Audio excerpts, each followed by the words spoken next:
Matt sat on the park bench, watching as the last rays of sunlight faded into the horizon. The sky, a mix of purple and orange, seemed to mirror the internal storm raging inside him.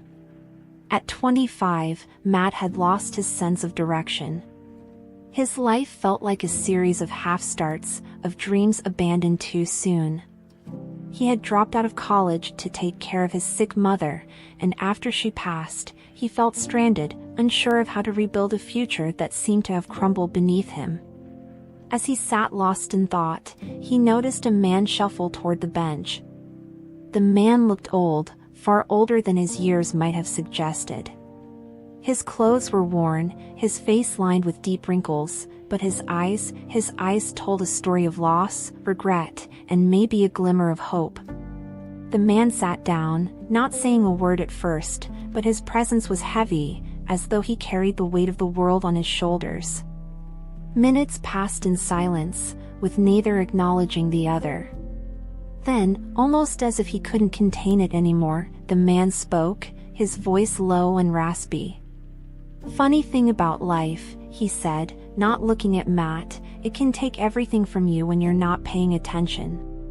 Matt turned to him, startled by the sudden intrusion of words. He hadn't expected anyone to break the silence. There was something haunting about the way the man spoke, something that hinted at a story worth hearing. "What do you mean?" Matt asked cautiously, unsure of what to expect from this stranger. The man finally looked at Matt, his eyes reflecting years of hardship. "Once, I had it all. A family, a business, a life most would envy. But a single mistake, a moment of weakness, and I lost it all." He paused, the weight of his words hanging in the air. "Now, I'm just trying to find my way back." His voice wavered, as if admitting this was harder than anything he'd done in years. "My name's Arthur, by the way," he added, almost as an afterthought. Matt was silent, unsure how to respond to such a personal revelation from a stranger. Yet something about Arthur's story struck a chord deep within him. He introduced himself, but as the sun finally disappeared below the horizon, he knew this wouldn't be the last time he would talk to Arthur. Something about the man's story, about the deep sadness in his voice, pulled at Matt in ways he couldn't yet explain. Over the next few weeks, Matt and Arthur met regularly on the same park bench.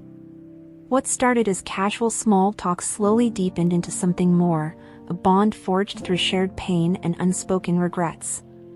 Arthur was an enigma, but the more Matt listened, the clearer the old man's story became. He had once owned a successful hardware store, a family business passed down through generations. It had been his pride, his legacy, something he had hoped to pass on to his daughter, Lucy. But life, as Arthur often said, had other plans. One evening, as they sat watching the trees sway in the breeze, Arthur opened up about his past in more detail. "It wasn't just the business that was taken from me," he said quietly. "I made a mistake. A big one. I trusted the wrong person." His voice was barely a whisper now, the memory clearly causing him pain. Arthur had trusted a close friend and business partner with a large financial decision. It was meant to be a sure thing, a way to expand the business and secure a future for his family. But the deal went south, and the fallout was catastrophic. He lost the store, his home, and worst of all, his connection with Lucy. She was in college at the time, and Arthur, ashamed of his failure, pushed her away. "I couldn't face her," he said. I thought it was better if she didn't see what I'd become." Matt felt a pang of sadness for Arthur. He knew too well what it was like to feel like a failure, to lose people because of decisions you couldn't undo. "Have you tried reaching out to her?" Matt asked. Arthur shook his head, a hollow laugh escaping his lips. "She probably hates me by now." It's been over a decade since we last spoke. Arthur's story unfolded like the slow peeling of an onion, layer after painful layer. He began to speak more about his relationship with Lucy, how close they had once been. "She was everything to me," Arthur would often say, his eyes clouding with distant memories. "I wasn't just her father.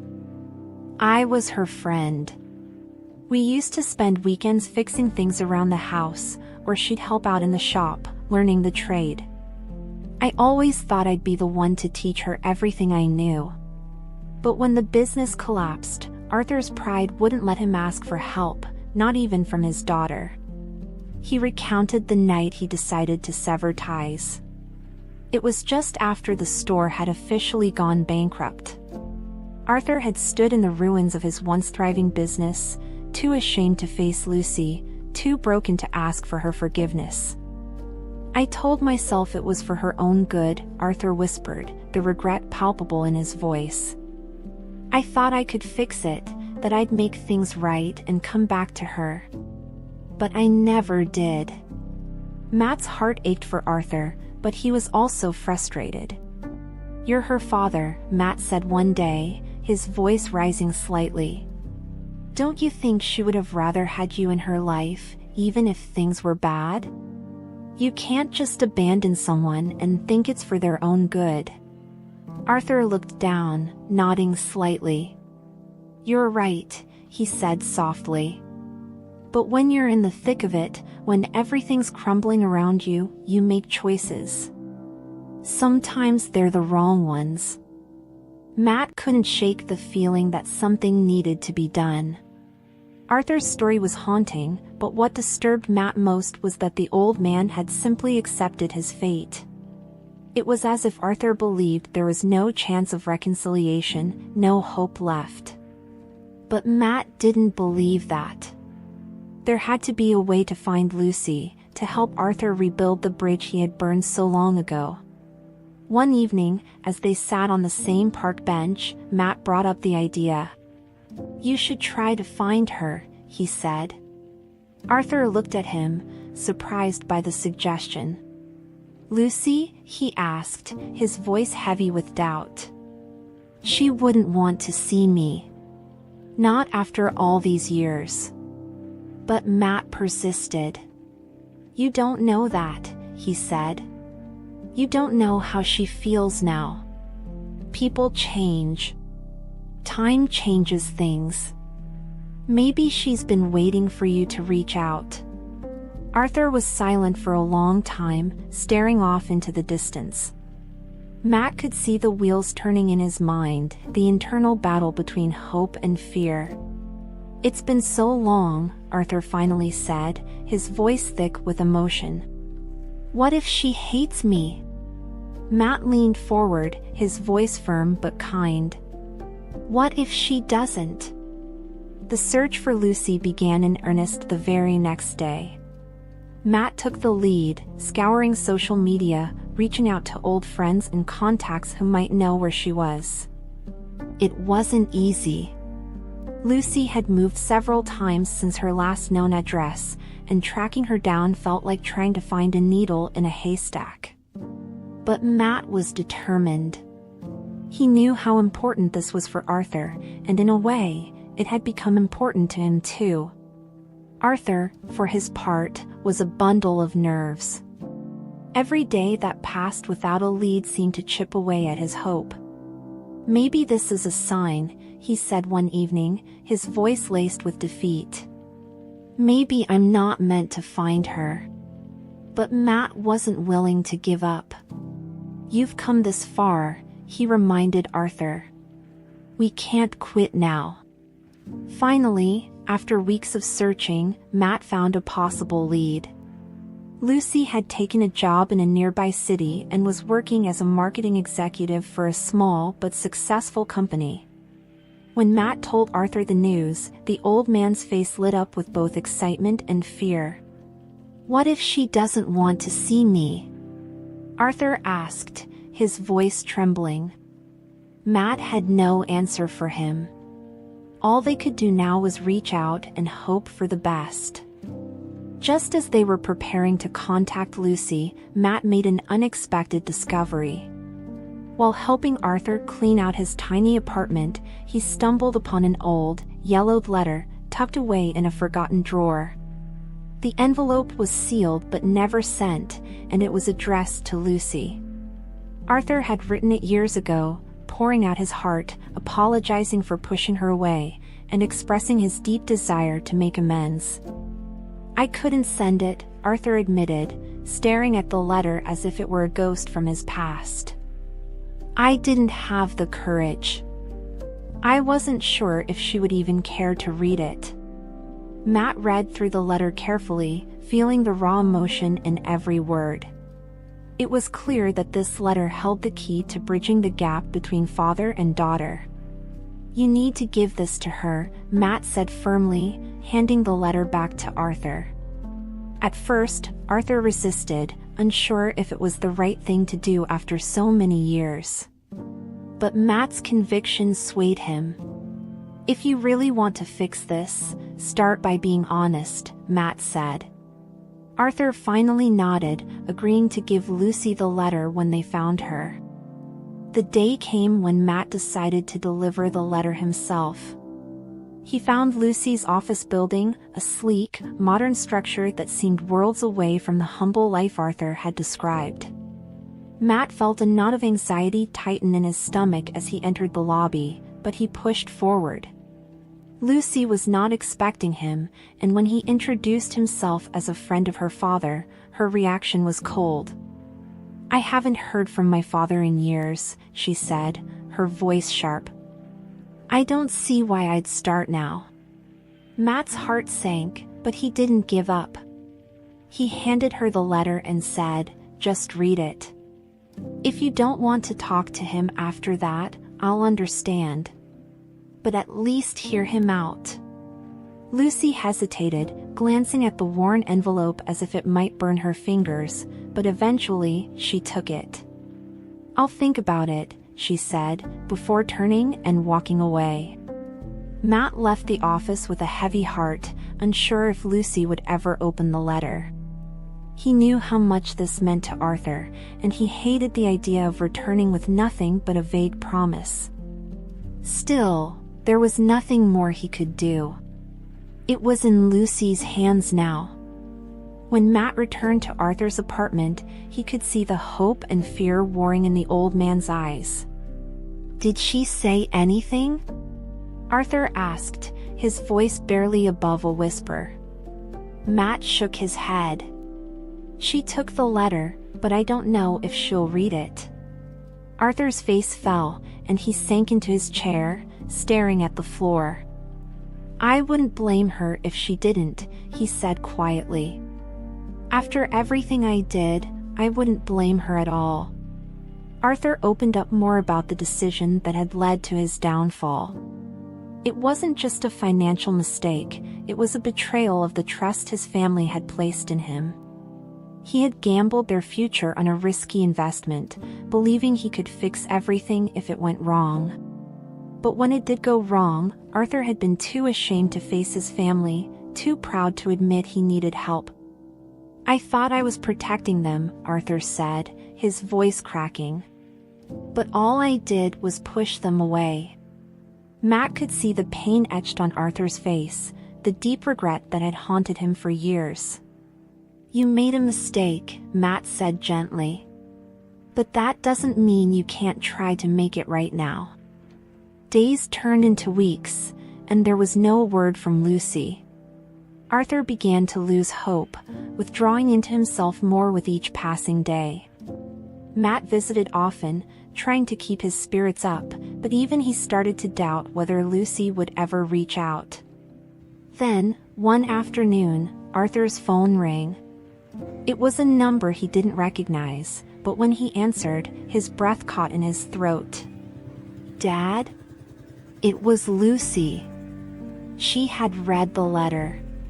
Her voice was hesitant, guarded, but there was a softness there that Arthur hadn't heard in years. "I'm not ready to forgive you," she said, "but I'm willing to meet. We should talk." Arthur could barely find the words to respond, his emotions overwhelming him. "I'd like that," he managed to say, his heart pounding in his chest. "I'd really like that." When Matt arrived later that evening, he found Arthur pacing the apartment, a mixture of excitement and fear on his face. "She wants to meet," Arthur said, barely able to contain his emotions. "She actually wants to see me." The day of the meeting arrived, and Arthur was more nervous than he had been in his entire life. He spent the morning pacing around his small apartment, checking his reflection in the mirror, rehearsing what he would say to Lucy. But no matter how many times he practiced, nothing seemed to feel right. "What if I mess this up?" he asked Matt, his voice trembling with fear. "What if she never forgives me?" Matt stayed by his side, offering quiet reassurances. "You don't need to have all the right words," he told Arthur. "Just be honest. She's not expecting perfection. She just wants to hear the truth." Arthur nodded, though his hands still shook as he adjusted his tie. He had waited over a decade for this moment, and the weight of it was almost unbearable. "I just want her to know how sorry I am," he whispered. "I just want her to know that I never stopped loving her." Arthur sat at the small cafe table, his heart racing as he waited for Lucy to arrive. The minutes stretched into what felt like hours, each one filled with mounting tension. And then, there she was, walking through the door, her face unreadable, her movements confident but guarded. Arthur stood awkwardly, unsure whether to hug her, shake her hand, or simply sit back down. In the end, they exchanged a brief, awkward greeting before sitting across from each other, the silence between them heavy with years of unspoken words. Lucy was the first to speak. "Why now?" she asked, her voice sharp but not unkind. "Why after all these years?" Arthur swallowed hard, struggling to find the right words. "Because I've spent every day regretting what I did," he said, his voice shaking. "I thought I was protecting you, but all I did was hurt you. I was too proud to ask for your forgiveness. I'm sorry, Lucy. I'm so sorry." For a long moment, Lucy said nothing. Her eyes searched his face, looking for something, perhaps sincerity, perhaps weakness. "I don't know if I can forgive you," she said at last, her voice softening. "But I'm willing to try." It wasn't the full reconciliation Arthur had hoped for, but it was more than he had dared to dream. They left the cafe that day with a promise to keep trying, one small step at a time. As Arthur and Lucy took their first steps toward healing, Matt found himself reflecting on his own life. Arthur's journey had stirred something deep within him, an unresolved pain, a longing for a connection he had long since given up on. Matt had grown up without a father, and though he had told himself he didn't need the man who had abandoned him, a part of him still wondered if things could have been different. Inspired by Arthur's courage, Matt decided to reach out to his estranged father. It was a decision that filled him with equal parts hope and dread. He wrote a letter, much like the one Arthur had written to Lucy, explaining his feelings and asking for a chance to talk. He didn't expect a reply, but a week later, his phone rang. "Matt?" It was a voice he hadn't heard in over a decade. His father wanted to meet. The meeting was awkward, filled with long pauses and stilted conversation, but by the end, Matt felt a weight lift from his shoulders. They hadn't resolved everything, but they had taken the first step. As Matt left the cafe, he felt a sense of peace he hadn't known in years. Arthur had taught him that it was never too late to try and mend what was broken. For Lucy, the decision to let her father back into her life wasn't easy. She had spent years building walls around her heart, telling herself that she didn't need him, that she was better off without the man who had abandoned her when she needed him most. But after reading his letter, after sitting across from him at the cafe and hearing his apology, she realized that those walls were more fragile than she had thought. Still, the pain was real, and forgiveness didn't come easily. Lucy found herself torn between the desire to move on and the lingering resentment she still held. She confided in her best friend, who listened patiently and offered advice. "You don't have to forgive him all at once," her friend said. "But maybe you can start by letting him back into your life, even just a little." Lucy wasn't sure if she was ready to forgive, but she knew one thing: her father had changed. He wasn't the same man who had walked out of her life all those years ago. And maybe, just maybe, there was a chance for them to rebuild what had been lost. Arthur continued to reach out to Lucy, sending her small notes, sharing memories from her childhood, and slowly but surely, the distance between them began to shrink. One evening, Lucy invited Arthur to her apartment for dinner. It was a small gesture, but to Arthur, it meant everything. He arrived early, nervous but excited, and the evening passed in a blur of conversation, laughter, and the tentative rebuilding of their bond.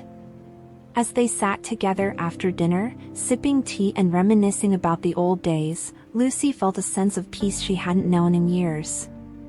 The anger that had once consumed her was slowly being replaced by something else, something softer, more forgiving. "I'm still not ready to forgive everything," she admitted, her voice quiet but steady. "But I don't want to lose you again." Arthur's heart swelled with emotion. "You won't," he promised. "I'm here now, and I'm not going anywhere." Months passed, and Arthur and Lucy's relationship continued to strengthen. They spent more time together, and the awkwardness that had once defined their interactions began to fade. Lucy even invited Arthur to join her for a family dinner, a small gathering with close friends and relatives. It was the first time in years that Arthur had been part of such an event, and though he felt out of place at first, by the end of the evening, he felt like he belonged. For the first time in over a decade, Arthur felt like he had a family again. The wounds between him and Lucy weren't fully healed, but they were well on their way. "I don't know what the future holds," Lucy said one evening as they sat together on her balcony, watching the stars. "But I'm willing to try. I'm willing to give us a second chance." Arthur nodded, his heart full of hope. "That's all I ever wanted," he said softly. "A second chance." Inspired by Arthur's success, Matt continued to work on his relationship with his father. It wasn't easy, and there were days when it felt like they were taking one step forward and two steps back. But with each conversation, with each meeting, the walls between them slowly began to come down. Matt realized that, like Arthur, his father had made mistakes that had cost them both dearly. But also like Arthur, his father was trying to make amends. One evening, after a particularly difficult conversation, Matt found himself reflecting on everything Arthur had taught him. He realized that forgiveness wasn't just about letting go of anger, it was about making a conscious decision to move forward, to rebuild. And though it wasn't always easy, it was always worth it. As Matt sat in his apartment that night, he made a decision. He was going to keep working on his relationship with his father, no matter how hard it got. Because in the end, family was worth fighting for. Arthur found new purpose in his life through volunteering at a local community center. He began working with other men who had lost their way, men who, like him, had made mistakes that had cost them their families. He shared his story, offering advice and encouragement to those who were struggling to rebuild their lives. For the first time in years, Arthur felt like he was making a difference. Matt, too, found a new sense of purpose. He began mentoring young men in his community, helping them navigate the challenges of life and offering guidance where he could. It was fulfilling work, and for the first time in a long time, Matt felt like he was exactly where he was meant to be. Together, Arthur and Matt had found a way to turn their pain into something meaningful, something that helped others. It wasn't an easy journey, but it was one that had made them both stronger. As Lucy spent more time with Arthur, she began to uncover parts of her own past that she had buried for years. She realized that the anger she had felt toward her father had been rooted not just in his abandonment, but in her own feelings of inadequacy. For years, she had blamed herself for his leaving, believing that if she had been a better daughter, he wouldn't have walked away. One evening, as they sat together in her living room, Lucy broke down in tears. "I'm sorry," she said quietly, her voice barely audible. "I blamed you for so many things, but I was really angry at myself." Arthur hugged her, his own eyes wet with tears.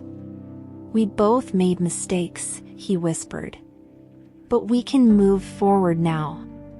It was a moment of mutual forgiveness, and it brought them closer than they had ever been.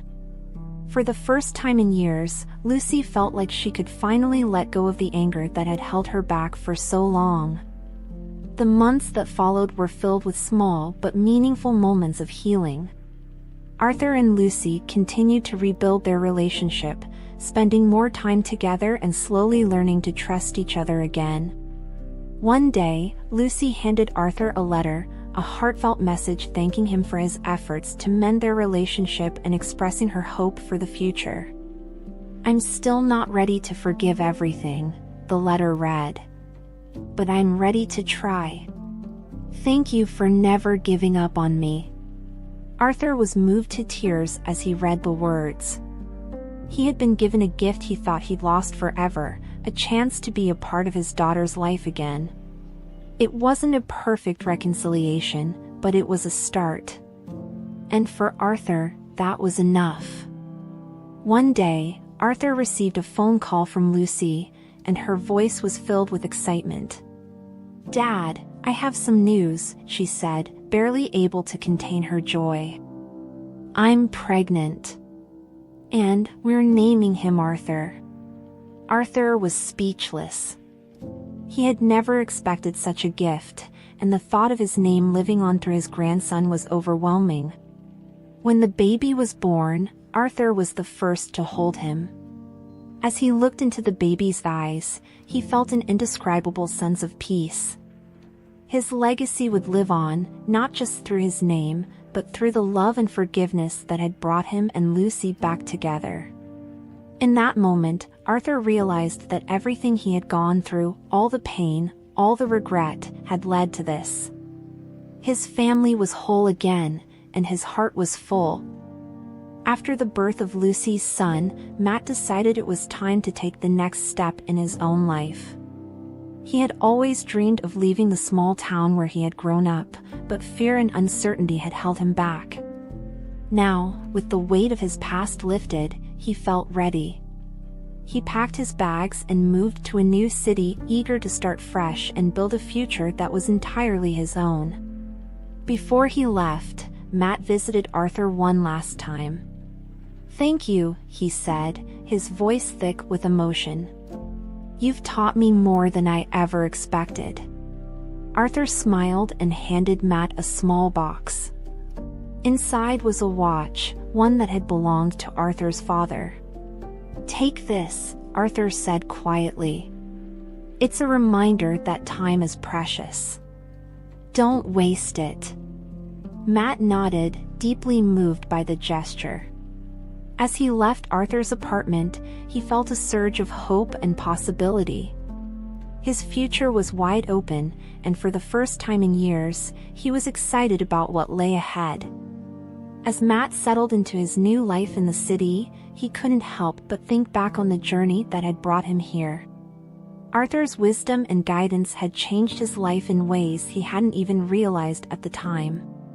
And though he missed the old man, he knew that their bond would never be broken. Meanwhile, Arthur's health began to decline. The years had taken their toll, and though his spirit remained strong, his body was growing weaker. In his final days, Arthur was surrounded by the people he loved, Lucy, her new baby, and Matt, who visited as often as he could. Arthur passed away peacefully, knowing that he had left a legacy of love and forgiveness behind. At Arthur's funeral, Matt and Lucy shared stories of the man who had touched their lives so deeply. They laughed, they cried, and they promised to carry on his legacy in everything they did. Arthur had taught them both the importance of family, of second chances, and of never giving up on the people you love. A few weeks after Arthur's death, Matt received a letter in the mail. It was from Arthur, written in the days before he passed. The letter was short, but its message was clear. Matt, it read, "You were like a son to me. Thank you for being there when I needed you most. I hope you find everything you're looking for in life. Don't be afraid to take chances. Love, Arthur." Matt sat down, tears streaming down his face as he read the words. Arthur had given him more than just advice. He had given him the courage to live his life fully, without fear or regret. And now, as Matt faced his future, he knew that Arthur's legacy would live on through him. In his new city, Matt quickly found his footing. He got a job at a local nonprofit, working with young men who, like him, had grown up without strong father figures. It was fulfilling work, and for the first time in his life, Matt felt like he was exactly where he was meant to be. Every now and then, Matt would think back to the days he had spent with Arthur, sitting on that park bench, talking about life and loss. He knew that without Arthur, he wouldn't be where he was today. And though they were miles apart, Matt felt a deep sense of connection to the man who had become like a father to him. A year later, Matt returned to visit Lucy and her family. It was a bittersweet visit, filled with memories of Arthur, but also with hope for the future. Lucy's son, Arthur's namesake, had grown into a bright, happy toddler, and Matt couldn't help but smile as he watched the child play. As they sat together in Lucy's living room, Matt felt a sense of peace wash over him. Arthur's legacy had lived on, not just through his name, but through the love and forgiveness that had healed their family. "He would be so proud of you," Matt said quietly, and Lucy nodded, her eyes filled with tears. "He would be proud of both of us," she replied, her voice soft but steady. Arthur's memory lingered long after his death. For Matt, the lessons he had learned from the old man shaped every decision he made.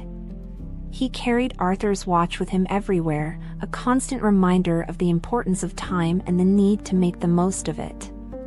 One day, as Matt stood at Arthur's grave, he found himself reflecting on everything that had happened since they first met. Arthur had been a stranger at first, but he had become a mentor, a friend, and in many ways, a father figure. Matt felt a deep sense of gratitude for the time they had spent together and for the lessons that had shaped his life. "I'll keep your legacy alive," Matt whispered, placing a hand on the gravestone. "I'll make sure your story doesn't end here." In the years that followed, Matt continued to carry Arthur's lessons with him. He became a mentor to others, offering guidance and support to young men who were struggling to find their way. And though his own life was busy and full, he always made time for the people who mattered most. Lucy, too, carried on Arthur's legacy. She raised her son with the values her father had taught her: kindness, forgiveness, and the importance of family. And as the years passed, she found herself thinking more and more about the lessons she had learned from both her father and Matt. Together, they had built something beautiful: a family, a legacy, and a future filled with love and hope. Years later, Matt found himself back at the park where it had all begun. He sat on the same bench where he had first met Arthur, reflecting on the journey that had brought him here. So much had changed since that fateful day, but the lessons Arthur had taught him remained constant. As he sat there, watching the sunset, Matt realized that Arthur's legacy would live on, not just through him, but through every life he had touched. It was a legacy of love, forgiveness, and second chances, passed down from one generation to the next. And as Matt stood up to leave, he smiled, knowing that the journey was far from over. Lucy's son, Arthur, grew up surrounded by stories of his grandfather's wisdom and love. As he got older, Lucy made sure to teach him the values that had been so important to her father: kindness, forgiveness, and the importance of family. Arthur's name became a symbol of the love that had healed a once broken family. Meanwhile, Matt continued to thrive in his new life. He had become a pillar of his community, mentoring young men and helping them find their own paths. Every now and then, he would think back to Arthur, feeling a deep sense of gratitude for the man who had changed his life in ways he could never have imagined. As Matt reached his 40s, he found himself mentoring a young man who reminded him of his younger self, lost, unsure, and looking for guidance. As he shared the lessons he had learned from Arthur, Matt realized that the journey of love, forgiveness, and healing was never truly over. It was a journey that continued with each new generation, passed down from one person to the next. As Matt walked away from the park where he had first met Arthur, he smiled, knowing that Arthur's legacy would live on, not just through him, but through everyone whose lives had been touched by the power of love and second chances. And so, the journey continued, full of hope and possibility.